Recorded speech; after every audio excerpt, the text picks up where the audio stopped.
بسم الله الرحمن الرحیم. السلام عليك يا أمين الله في أرضه وحجته على عباده. السلام عليك يا أمير المؤمنين.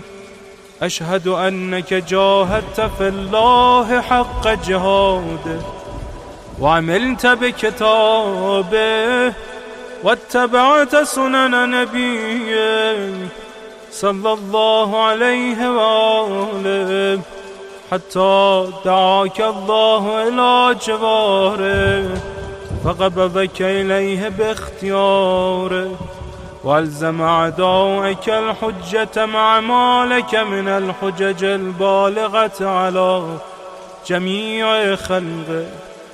اللهم فاجعل نفسي مطمئنة بقدرك راضية بقضائك مولعة بذكرك ودعائك محبة لصفة أوليائك محبوبة في أرضك وسمائك صابرة على نزول بلائك شاكرة لفضائل نعمائك.